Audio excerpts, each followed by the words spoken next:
기도하겠습니다. 환난 날에 여호와께서 내게 응답하시고 야곱의 하나님의 이름이 너를 높이 드시며 성소에서 너를 도와주시고 시온에서 너를 붙드시며 내 모든 소재를 기억하시며 내 번제를 받아주시기를 원하노라. 셀라. 내 마음의 소원대로 허락하시고 내 모든 계획을 이루어 주시기를 원하노라. 우리가 너희 승리로 말미암아 개가를 부르며 우리 하나님의 이름으로 우리의 깃발을 세우리니 여호와께서 내 모든 기도를 이루어 주시기를 원하노라. 여호와께서 자기에게 기름 부음 받은 자를 구원하시는 줄 이제 내가 아노니 그의 오른손에 구원하는 힘으로 그의 거룩한 하늘에서 그에게 응답하시리로다. 어떤 사람은 병거 어떤 사람은 만을 의지하나 우리는 여호와 우리 하나님의 이름을 자랑하리로다. 그들은 비틀거리며 엎드러지고 우리는 일어나 바로 서도다. 여호와여 왕을 구원하소서. 우리가 부를 때에 우리에게 응답하소서.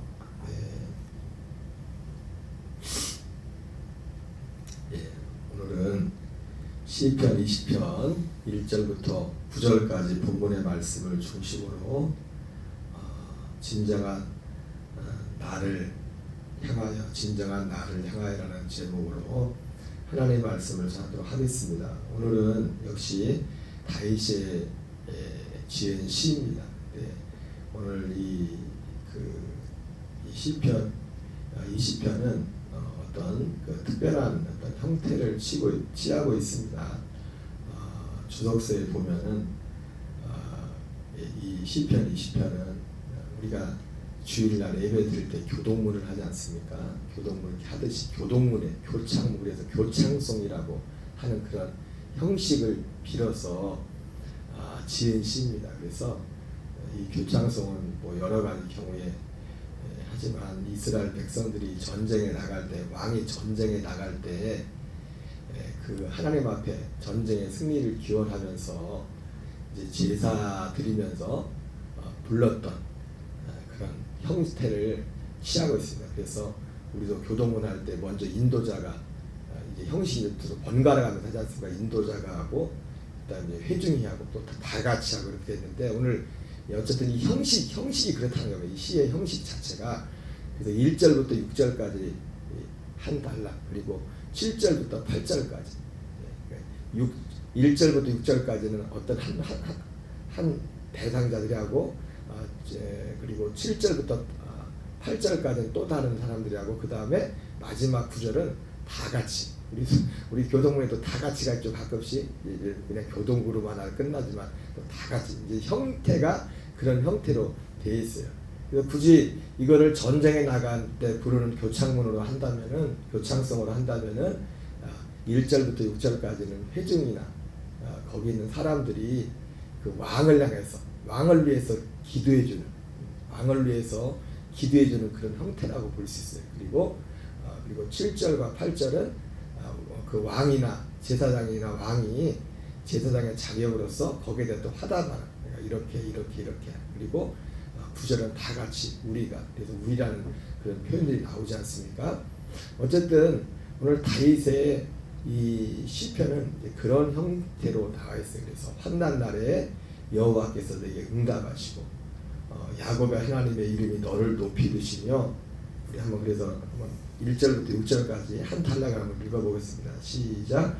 환난 날에 여호와께서 내게 응답하시고 야곱의 하나님의 이름이 너를 높이 드시며 성소에서 너를 도와주시고 시온에서 너를 붙드시며 내 모든 소재를 기억하시며 내 번제를 받아주시기를 원하노라. 내 마음의 소원대로 허락하시고 내 모든 계획을 이루어 주시기를 원하노라. 우리가 너희의 승리로 말미암아 개가를 부르며 우리 하나님의 이름으로 우리의 깃발을 세우리니 여호와께서 내 모든 기도를 이루어 주시기를 원하노라. 여호와께서 자기에게 기름 부음 받은 자를 구원하신 줄을 이제 내가 아노니 그의 오른손에 구원하시는 힘으로 그의 거룩한 안에서 그에게 응답하시리로다. 자, 방금 말씀인 것처럼 이 시편 20편은 그런 형식을 취했다는 겁니다.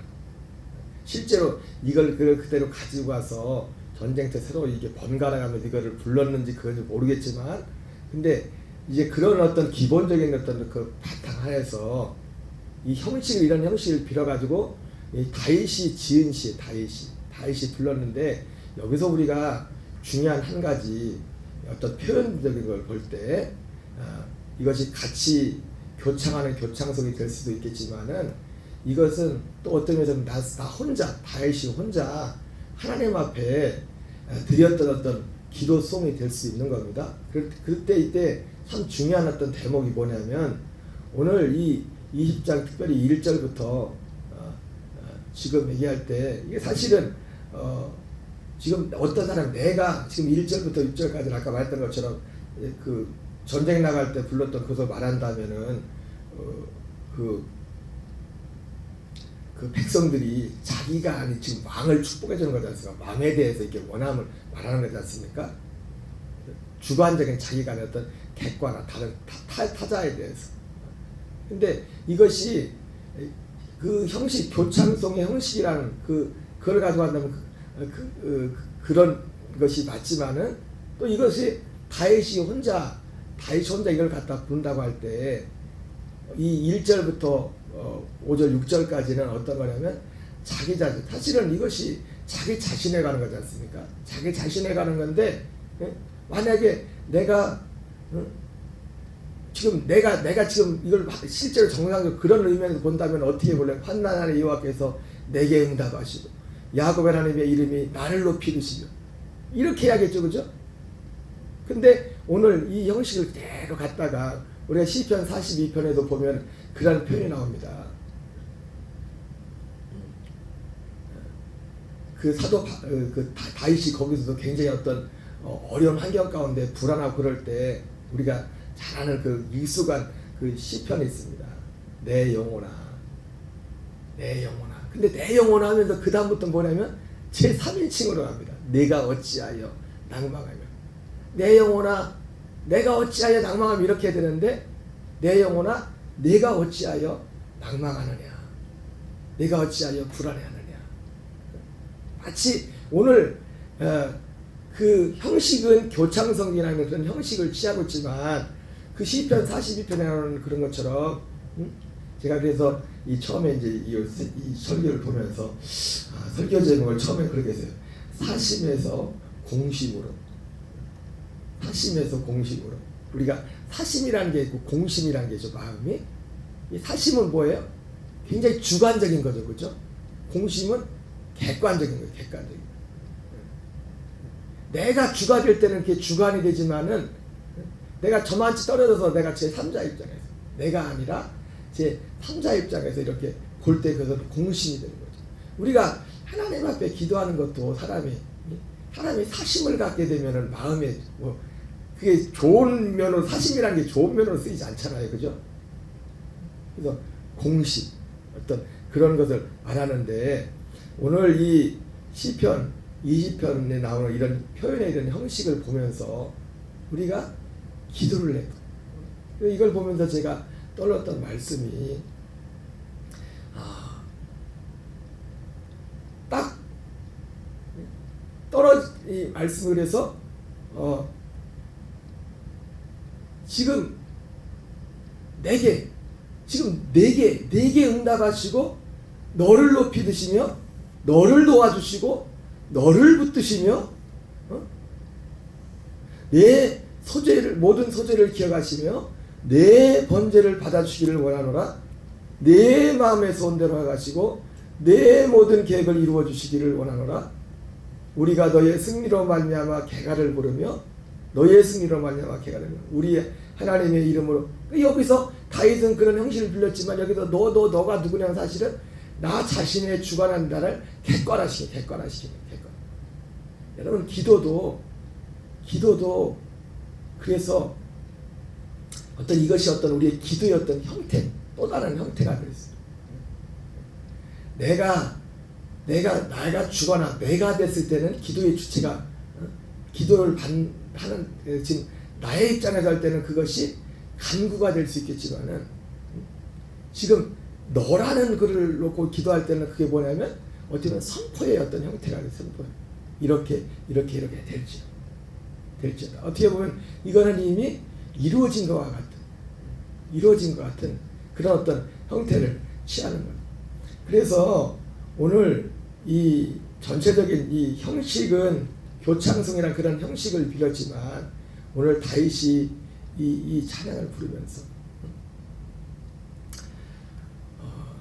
진짜 나를 향해서 지금 지금 나의 주관적인 입장에서 볼 때는 환난 안에 불안하고 힘들고 그런 것들이 그것이 현실이 지금 나를 이렇게 감싸고 있지만은 그러나 그 객관화시켰을 때 그래서 사실은 우리가 오늘 이 시대에 예수님을 믿는 우리에게 있어서 믿음에 정말 중요한 게 뭐냐면 내 자신을 객관화하는 겁니다.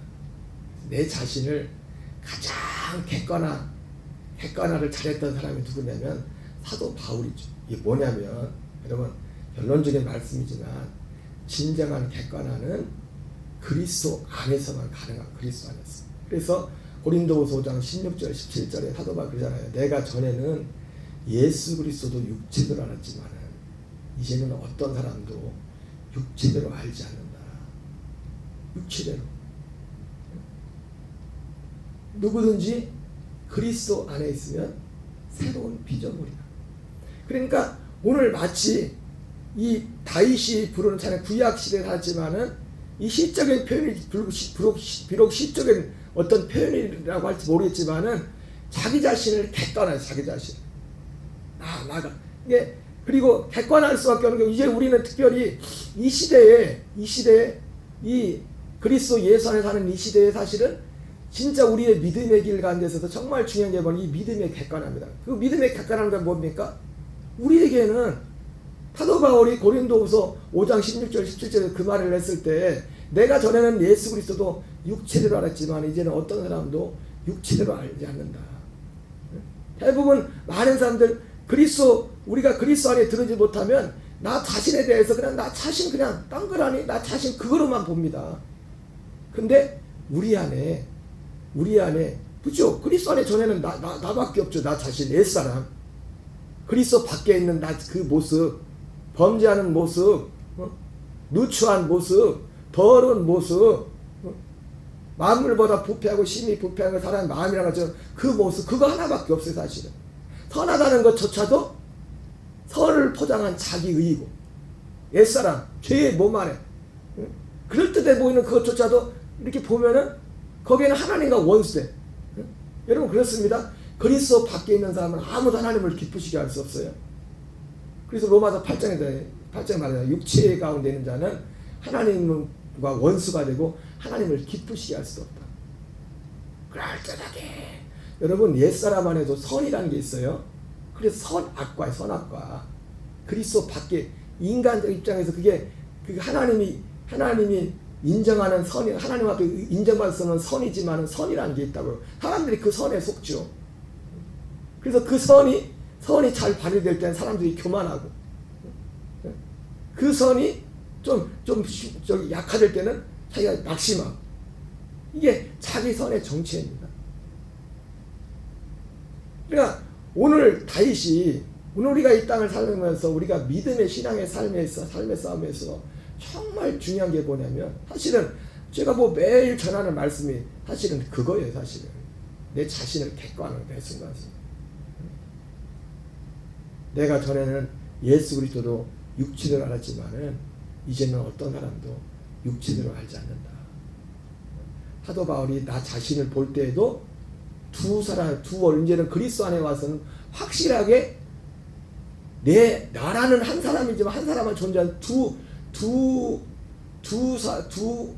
부류의 인격을 보는 겁니다. 두 부류의 인격을 보면서 나 자신은 이제는 어떤 사람이에요?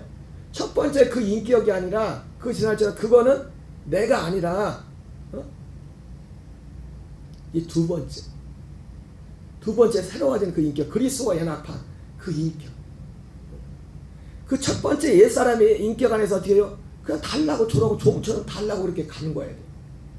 그러나 그것이 죽고 그것이 장사되고 히브리서에 나온 것처럼 첫째 장막에 서 있을 동안에는 우리가 커튼 뒤에 있는 것으로 우리 혼들이 들어갈 길이 보이지 않았지만 그것은 현재까지 비운이.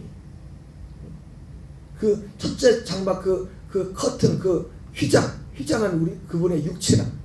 그분의 육체와 함께 육체가 찢어질 때 그분의 십자가에서 그분의 육체가 찢어질 때 우리도 함께 십자가에 함께 달려 찢어질 우리의 옛사람, 우리의 절망적이고 누추하고 더럽고 그런 모든 그런 것들은 다 찢어 사라지고 우리의 혼들이 멜기세덱의 반찬 그 제사장에 따라서 우리 혼들이 그 커튼 뒤로 들어가는, 이것은 히브리서 6장에 우리의 혼의 닷 같아서 이 소망을 우리에게 든든히 하나니 말했던 것처럼 우리가 그리스도 안에 들어갔어. 그리스도 에나바. 어떻게 보면 이제는 우리가 기도하는 것이 이제는 성소에 들어가서 거기서 어떻게 기도한 겁니까? 그게 성소에 들어간 내 자신의 모습이 가장 정확한 객관화된 거예요. 객관화된 거. 그래서 그 기도 선포라는 게 결국 뭡니까? 그리스도 안에서 선포하는, 그리스도 안에서. 그리스도 안. 나 인간 누가 선포하는 게 아니라 그리스도 안에서. 그래서 휘장 밖에 번제단 앞에서는 간구하는 죄인이 번제단 앞에 오는 거야. 간구하는 그런 형태를 취하지. 성소에 들어가서는 죄인이 아닌 하나님의 아들로서 선포하는 그런 형식을 취하게 되는 것이죠. 그래서 오늘 다윗이 물론 이런 생각까지 하고도 이 시를 짓지는 않았겠지만은 다윗은 오늘 이 효창송이라는 형식을 빌어다가 기도를 하는데 자기 자신의 문제를 자기 자신이 아닌 것 이게 분리를 했어. 여러분 우리는 어떤 면에서 보면 인생의 모든 문제들이 죄가 있던 것들이 십자가를 통해서 다 분리된 존재들입니다. 십자가를 통해서 분리된 존재. 거기에 그거 십자가에 대해서 분리된 존재라고요. 분리돼서 우리는 어디에 있어요? 분리돼서 전혀 새로운. 그러니까 진정한 공신이 뭐냐? 진정한 공신. 어떤 사람이 사심에서 진짜 공심으로 살 수 있는 유일한 길은 오직 복음의 진리 안에서밖에 없어. 진리 안에서. 내가 어떤 사람도 이제는 육체대로 알지 않는다. 누구든지 그리스도 안에 있으면 새로운 피조물이다. 이전 것은 지나갔으니 보라 새 것이 되었다. 오늘 시편 20편은 다윗이 이 교창성이라는 형식을 빌어가지고 오늘 하나 앞에 드린 시지만 자기 자신에게 사실은 지금 자기 자신의 문제를 너라고 내 번제를 내 소재를 하나님이 받으시기 원하고 너를 붙드시고 너를 일으키시고 너와 함께 하시고 그러니까 우리도 하나님에서 이 인식을 다 갖고 있어요. 이 인식. 이것이 승리하는 비결입니다. 이것만이 우리가 죄를 이기고 세상을 이기고. 그래서 얼마나 저기 있으면 이 인식에 대해서 사도 바울이 로마서 6장에서 내가 너도 이와 같이 죄에 대한 죽은 자요 하나님께 대한 산자로 여기라. 여러분 이게 객관합니다. 진짜 객관. 진정한 자신이라고. 진정한 내 모습이 뭐라고요? 진정한 나 자신 예수님의 죽으심과 부활을 믿고 그분을 나의 주님으로 정말 믿는 자들의 진정한 자기 정체성은 뭐냐면 죄에 대해 죽은 자요 의에 대해 산 자라.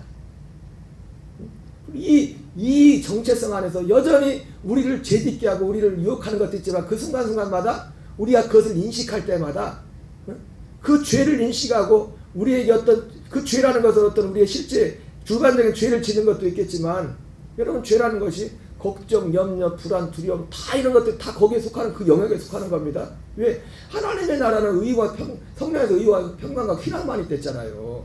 두려움은 하나님께로부터 오는 게 아니고 염려는 하나님께로부터 오는 게 아니라고요.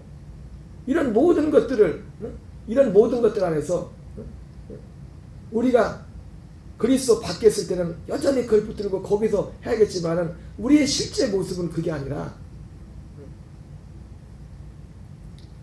나와 상관없는. 여러분 우리가 어떤 문제를 가지고도 사람으로서 기도할 때 제가 자주 드렸던 비유지만은 다른 사람 암병보다 내 감기가 더 크다는 것처럼 누구를 해서 내가 똑같은 걸 기도를 해도 굉장히 큰 문제인데 다른 사람 기도할 때 그렇게 걱정이 안 되잖아요. 그죠? 그렇게 많이 걱정하면서 내가 내 똑같은 문제인데 그게 내 문제라고 생각할 때 가진 마음하고 다른 사람이 문제가 있을 때하고 그 다르잖아요, 그죠? 근데 엄밀한 의미에서 보면 이제는 우리는 그리스도 안에 있는 자들은 내 문제는 하나도 없어요, 사실은. 내가 내 문제라고 하는 모든 것도 내 문제는 하나도 없다고요. 왜? 그리스도 안에서 다 거기서 끝났기 때문에. 죽었기 때문에. 다 그리스도 그분의 문제, 그분. 예수 그리스도 안에서 죽은 자들은 이제 내가 가진 모든 문제 누구의 문제냐면 그분의 문제라고, 그분의 문제. 그래서 오늘 다윗의 이 시를 보면서 우리의 범사의 모든 환경 가운데서 환경에 대해서도 그렇고 사람을 만나면 그렇고 나 자신을 객관하는 진정한 나를 늘 인식하면서 진정한 나를 놓치지 말고 오직 그리스도 안에서 나아가는 그리스도의 그 풍성한 열매를 맺는 저와 여러분 되시기를 주의 이름으로 축원합니다. 우리 주기도문을 마치겠습니다. 하늘에 계신 우리 아버지여, 이름이 거룩히 여김을 받으시오며 나라 임하옵시며 뜻이 하늘에서 이루어지는 같이 땅에서 이루어지이다. 오늘날 우리에게 일용할 양식을 주옵시고 우리가 우리에게 죄 지은 자를 사하여 준 것 같이 우리의 죄를 사하여 주옵시고 우리를 시험에 들게 하지 마옵시며 다만 악에서 구하옵소서. 되게 나라와 권세와 영광이 아버지께 영원히 싸움나이다. 아멘. 주여